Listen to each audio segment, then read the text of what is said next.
A dragon hunting cat.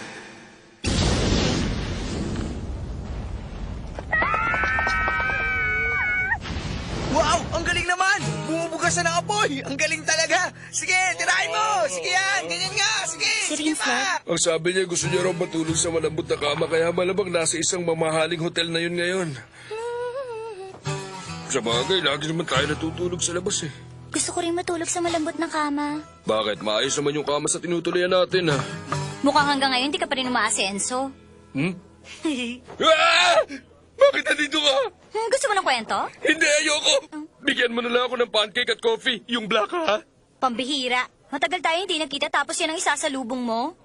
Hello? Teka, mukhang maayos naman ang anak mo ah. Ano ka ba naman? Sabing hindi ko siya anak eh! Miss, bigyan mo ako ng isang rice balls! Gusto ko salmon at kadro! Wala pa rin pinagbago, komplikado pa rin ang pamilyang to. Tumahimik ka na! Talagang ganyan, kanya-kanya tayo ng problema. Hoy, Train. Bakit hanggang ngayon wala pa rin yung disipulo mo? Masyado na siyang huli. Konti na lang, maya-maya lang, nandito na yon. Siya naman ang nag-text na gusto niya tayo makita. Meron akong malaking trabaho. Magkita na lang tayo sa Sweepers Cafe sa Frisia Town. Malaking trabaho pala. Sana nga totoo sinasabi niya kung hindi magugutom na tayo. At saka yung babayaran natin sa lugar na to. Huh? Hindi ko na isasama sa utang mo ngayon. Talaga? Ang bango ng amoy. Ibang beans ba nilagay mo dyan? Anong beans? Instant coffee lang yan. Ha? Akala ko kung ano na, 3-in-1 lang pala. Ano kaya magandang trabaho? Ay, mukhang wala pa rin talaga.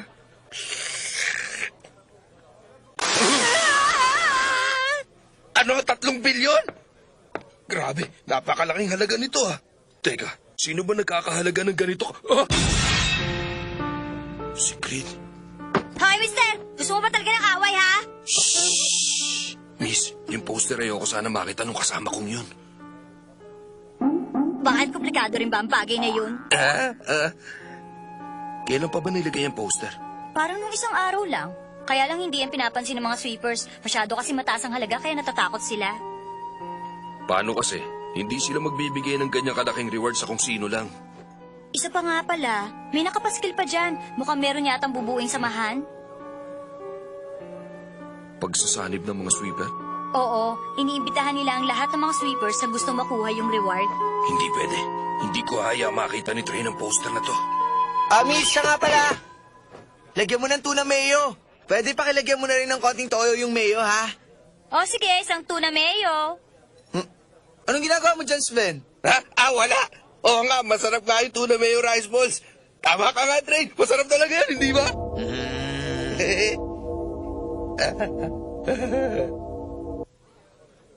Naiintindihan ko na. Sige na, ako na magbabayad ng order ko. Ang kuripot. Bossing! Oy, teka, ano ka ba? Bitiwan mo ako, umayos ka nga, ano ba? Tara, pag-usapan na natin yung trabaho. Nga pala, ang nagsabi sa akin ito, yung kaibigan kong dati informante. Huwag ka sana mabibigla, ha? Kapag nahanap mo yung alaga, may reward kang 100,000. 100,000? Ba't parang hindi ka natuwa? Paano kami matutuwa? Kung ganun, pinapunta mo kami rito para lang sa kanya kaliit na halaga? Naku, pasensya na. Sandali lang, pwede magtanong? Ano bang ginagawa mo dyan, ha? Wala kang pakialam. Oo, tama. Eve, kunin nyo na lang ni Train yung trabaho na yon. Pag may 100,000 ka na, pwede ka na matulog sa malambot na kama. Sige, gusto ko yun. Kunin na natin. Sige na, Train. Teka, pag-iisipan ko muna. Tama, gawin na natin, bossing! Pwede mo nang madagdagan ng udan yung rice balls mo. Ha? Okay, ayos na! Natutuwa talaga ako, bossing! Ano mo ba, isang pet business magnate ang kliyente natin, si Madam Frisia. 10 million ang kita niya kada taon. Si Flora ko! Madam! Hindi ako makatulog sa pag-aalala sa kanya. Ngayon pong nandito na kami, mapapanatag na kayo. Teka, aso ba yung alaga nyo? O isang pusa? Alam niyo, si Flora, hindi naman kasi siya isang pangkaraniwan lang na hayop. Aba, syempre naman, madam. Sigurado ako na hindi na siya pangkaraniwan. Si Flora ay nanggaling sa pinagsama-samang husay at talino ng mga tao sa Madam Frisia Pet Company. Kung gano'n, isang halimaw? Huwag mong sabihin yan! Napakaganda at cute ang alaga ko si Flora. Naniniwala naman ako sa sinasabi niyo, madam. Ano po ba nakakatuwa sa kanya? Ang matatalim niyang pangil. Pangil na nakakatuwa sa kanya? At matatalas niyang kuko. At saka matatalis sa kuko? Ugali niyang matulog sa umaga at gigising siya sa gabi. Ano po ba kinakain niya, madam? Sariwang karne ang kinakain niya. Sariwang karne ang kinakain niya? May picture ba siya? Halos 6 na buwan na nung kinuna nito. Pambira, butiki lang pala yun eh. Hoy, tumigil ka! Naawa ko sa kanya. Huh? Dun sa tinatawag niyang Flora.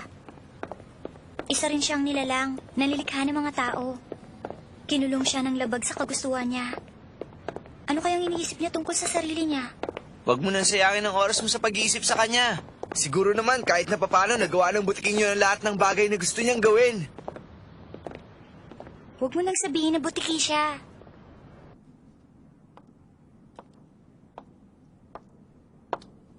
Kahit na anong oras, pwede magpa-interview.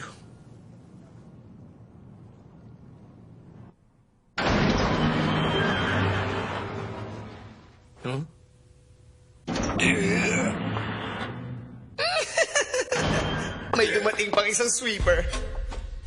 Binasa mo ba na mabuti na kapaskil? Sabi ro na maasa kami sa inyo matatapang. Pero sa itsura mo na yan, sa tingin namin hindi ka rin kabilang. Ang init na salubong nyo. Kung ako sa'yo, uwi na ako. Walang lugar dito para sa matatanda at babae.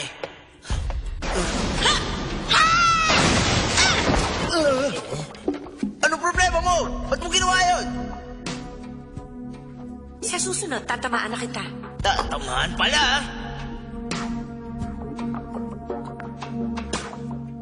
Tama na yan, hindi ako makakapahig na kayong maglaban-laban.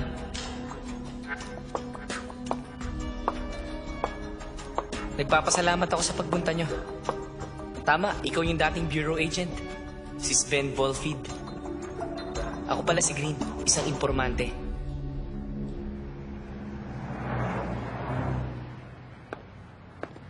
Manong, may hinahanap kami nawawalang alaga. Nawawalang alaga? Oo, nakawala kasi yung alaga ni Madam Freesia. Teka, huwag niyo sabihin, yung alagang. Tingnan niyo, ito yung picture niya. Si Flora yan ah. Kung gano'n si Flora, nakawala siya. Sandali lang. Ba't parang namumutla kayo? Lagot! Nakawala si Flora! Si Flora nakawala raw.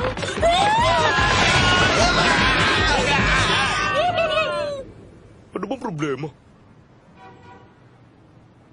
Ang ganda ko ngayon. Sa bagay, ito naman talaga ang totoong itsura ko, ah. Aba?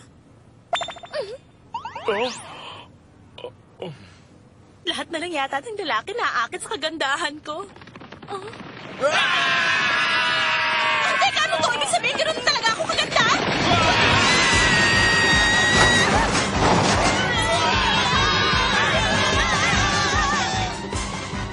Ano yun? Ano bang nangyayari?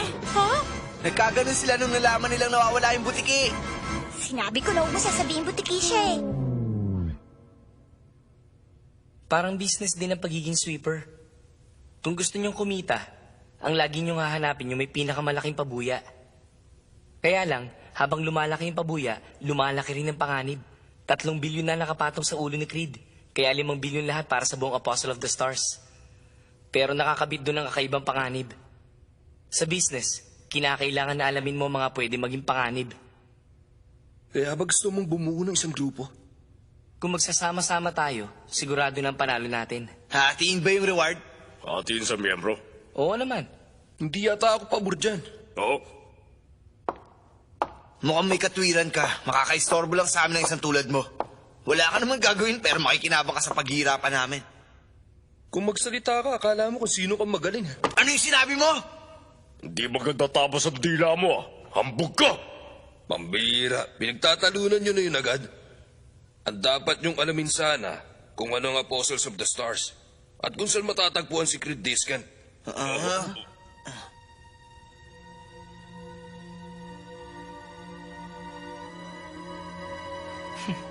Alam ko kung nasan siya.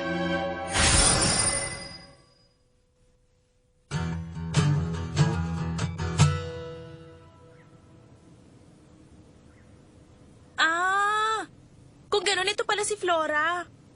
Mukha namang madali niyo siya makikita kasi kakaiba siya eh. Pero hindi nga namin alam kung saan siya hanapin eh. Sa ganitong kaso, dapat utak ang ginagamit niyo. Ano ka mo, utak?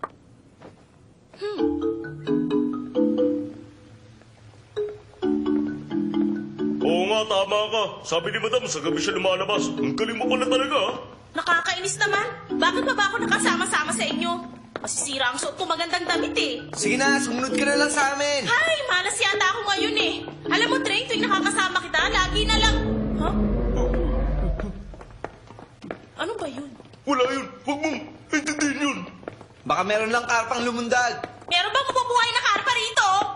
Teka, sa tingin ko, para meron ng panganib na naghihintay sa atin sa kung saan. Baka hindi natin napapasin, meron na pala lumalabas dyan sa... Bakit, Train? May nararamdaman ako.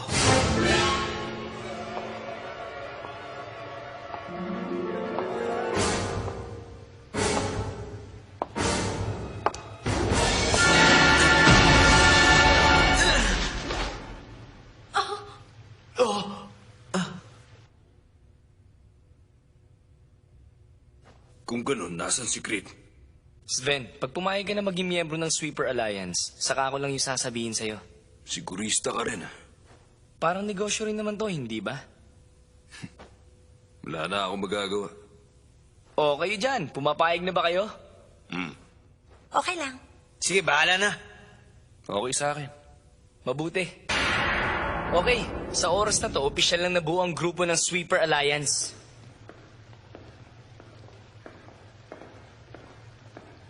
Talaga? Kung ibig mo ba sabihin, sweeper ka rin? Hindi mo ba ako kilala?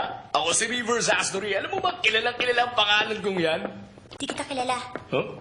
Ano bang ginagawa ng isang sikat na tulad mo sa lugar na to? Paano kasi? Hindi ko makita yung daan, naligaw ako. Ano ka mo, naligaw ka? Malayo ka na nga, nakarating ka na rito eh. Hindi ako marunong magbasa ng direksyon. Teka, bakit? Saan ka ba pupunta? Wala ka ng pakialam. Ah, ganun ah. Sige, tayo na. Diyan ka na. Ha? Sige, nagmamadali kami. Paalam. Magpaikot-ikot ka na lang. Makikita mo rin yung daan palabas. Yun nga lang may lumalabas dito. Huh? Sandali, sasabay na lang ako sa inyo!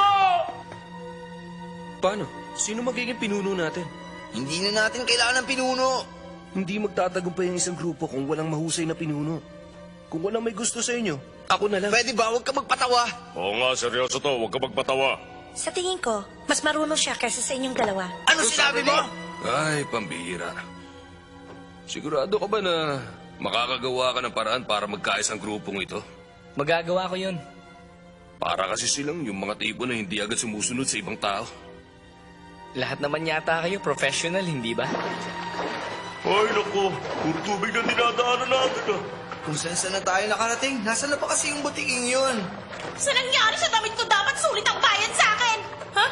Bakit ba hanggang ngayon kasama ka pa namin? Hindi mo ba nakikita tumutulong ako sa inyo? Saka isa pa, ligtas kayo pagkasama niyo ako. Talaga ha? Bakit ba ganyan ka makatingin? Ayaw mo bang makuha agad yung pera? Pag marami nag-aalam, mas mabilis! Ang sabi mo, ligtas kami sa'yo. Malapit na yon. Ano ba kasi yung ingay na yun? Sabi ko na nga ba, delikado rito.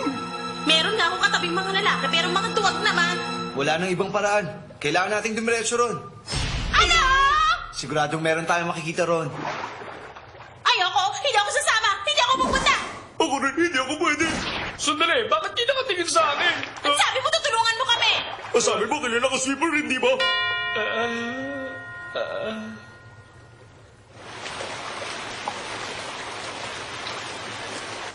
Nakakainis, napakabaho naman dito. Pinahihirapan tayo ng gusto ng butiking yun ah. Meron sana akong gusto ipagtapat sa'yo. Alam mo, ang totoo kasi niyan, takot talaga ako sa dilim eh. Ba't tumigil ka? Huh?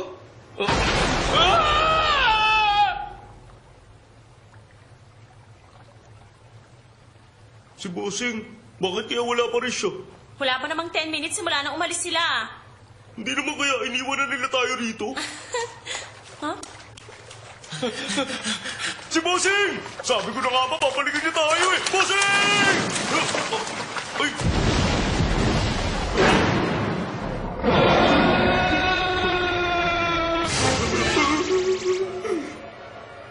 Ang laki naman na nilaki niya sa loob ng 6 na buwan. Ibig mo sabihin yan na si Flora? Ano ba yun? Doon ang gagaling sa ilalim ng ingay. Gagagawa ba ito naman yung advertisement? Nakakabula talaga ang base na paglaki ng reptile na yan. Ibang klase. Ano naman kaya ang kinain niya? Lumaki siya ng ganyang kalaki! Itanong mo sa halimaw na nasa likod natin! Ano na gagawin natin? Mamamatay na ba tayo? Kapag tumigil ka, kakainin ka niya. Huwag kayong titigil! Tumakbo na kayo! Hindi ko na kaya! Sige na, Mosek! Tumakbo na kayo habang kinakain ako ng halimaw na yan! Oo nga, at sa laki mong yan, sigurado matutuwa ng gusto si Flora. Trey, huwag mo siya papanilin. Ako na bahala sa kanya! Ah! Galit na siya. Puro yabang lang ang alam. Okay naman na bahala!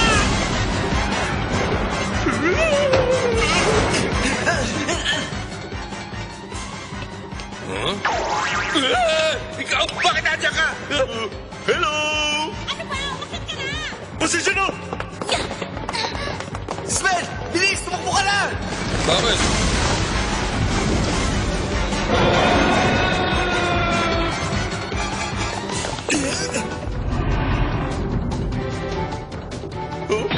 Teka lang! Hoy, bakit naman ako? Ikaw kasi ang mas mukhang masarap sa atin eh. Hoy, Trey! Ano ba nangyayari? Ipapaliwanag ko kapag napatulog ka na siya! Trey, huwag mo siya parilin. Nakakasar! Hoy! Umalis ka na dyan, tanda!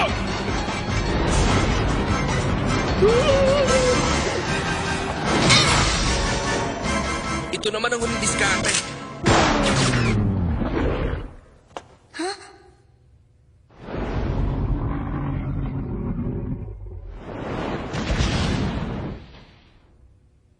Pagpatulog yun?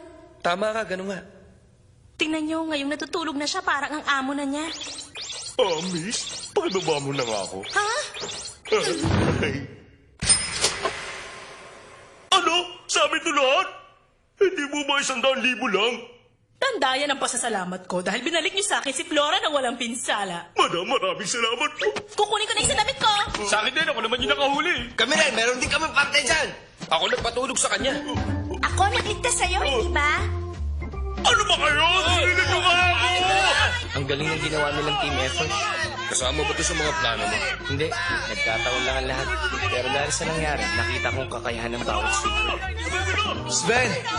Naalala ko pala, ano bang ginagawa mo sa lugar na yun? Wala naman. Oo nga pala. Sabi nila, meron doon nagbebenta ron ng rice balls. O talaga? Alam mo ba kung meron din silang udon doon, Sven? Oo, meron daw. Sabi lahat ng klase, meron. Dating miyembro ng Kronos Numbers, ikaw si Train Hearted, hindi ba? Gusto sana kitang alokin na sumabi sa Sweepers Alliance. Sweepers Alliance? Yung iba na lang. Huwag nyo na siyang isali. Hindi na siya tulad nung dati. Layunin ng samahang yon, nahulihin ng lahat ng miyembro ng Apostles of the Stars. Apostles of the Stars. Dalian mo na. Baka maubos yung rice balls. First come, first serve ang itlog para sa udon. Teka, alam mo ba kung nasan sila ngayon? Sa isla sa Adriatic Sea na tinatawag na Clarken, nandun silang lahat at si Creed Discant. Nandun na rin si Creed. Pamira. Sinabi niya rin. Tama, mag-good night muna ako kay Train. Hi? Train, ano bang ginagawa mo? Bakit ayaw mo sagutin ang cellphone mo?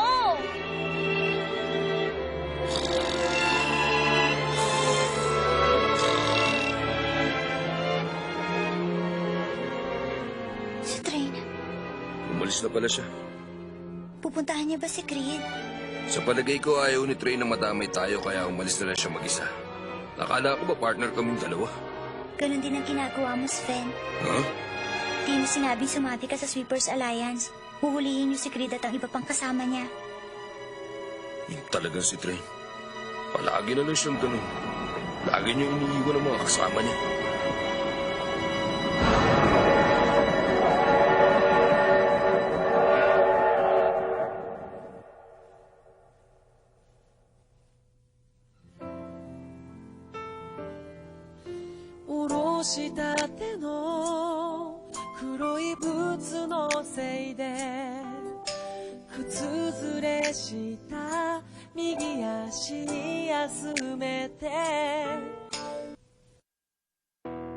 Train, do you really intend to settle the score with Creed by yourself?